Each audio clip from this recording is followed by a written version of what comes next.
Magandang araw po sa inyong lahat at muli po, welcome po dito sa inyong paboritong programa. Dear Kuya E, just call me Ed. Isa pong gay na tago.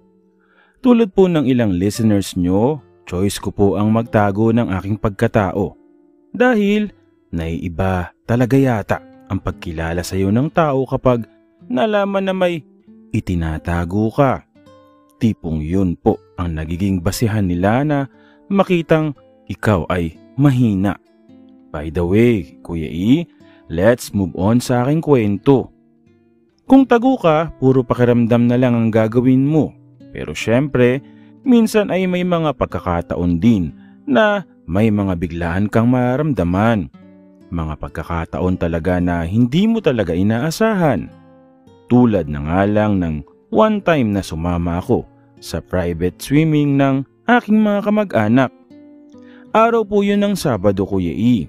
Hindi talaga dapat ako sasama dahil hindi naman po kasi ako mahilig na makipagsama sa mga ganoon.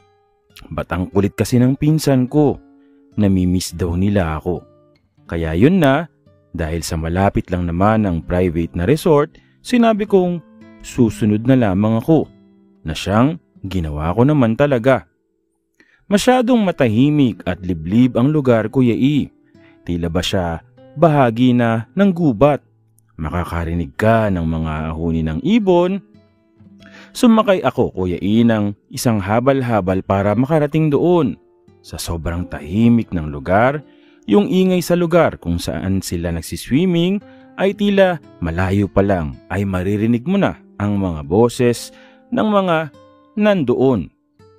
Pagbaba ko ng habal-habal, Kuya E, tahimik na lugar ang sumalubong sa akin. Diretso sa gate at dun sa isang maliit na reception area. Isang binatang lalaki na may katangkaran, moreno at may kagandahan ng katawan ang sumalubong sa akin. Sabi niya agad, "Kasama po nila kayo?" Sinabi ko ang pangalan na nagpabook doon at sabi niya, dumiretso lang daw ako. Pero dahil sa may tsurang lalaki, kunwari ay nagtanong-tanong muna ako tungkol sa lugar. Ito namang lalaki, Kuya E, ay tila game na game naman sa pakikipagkwentuhan. Maya-maya pa, Kuya E, ay nagring ang telepono ko. Tinawagan ako ng pinsan ko. Humiling ako sa lalaki na itago natin sa pangalang Richard na pumasok ako dun sa maliit na room ng reception. Sasagutin ko na sana ang tawag nang bigla namang kinansel. Napaupo ako doon sa room kung saan nakasunod sa akin si Richard. Bigla akong kinabahan na na-excite kasi parang basa rin naman ako ni Richard. Tila ba alam nito ano ba ang hanap at gusto ko? Walang kung ano-ano mang usapan, Kuya E, ikinagulat ko ang sumunod na pangyayari. Nang ilawit ni Richard ang kanyang pops, na nooy nakatapat na agad dun sa aking pagkakaupo sa sahig. Kuya E, nakatingin lang sa akin si Richard. Wari ay naghihintay ng aking gagawin na siyang hindi ko na nga napigilan. Wari ay inamoy ko muna yon, Kuya E. Mabango ang ulunan ng pops ni Richard. Lupay-pay yun pero alam mong may ikalalaki pa, lalo na kapag tuluyan na ngang nagalit o sabi nga ay mag-standing ovation. So nagsimula na nga ako, Kuya E, na gawin ang dapat. Ano ba ang dapat? E di lantakan na tila ba ice cream. Hanggang sa tuluyan na ngang tila ba nabuhay ang pops ni Richard. Para akong aso doon na hinainan ng masarap na mga buto-buto. Naisip ko, buti that time walang dumating man lamang na tao kundi ay mabibitin kaming dalawa. Kuya, ilang minuto pa ay ang pagsabog na ng bulkan. Natikman ko ang krema na inihain ni Richard. Nagpunas ako ng labi, nagpunas ng pawis at nag-ayos palabas. Nginitian lang ako ni Richard.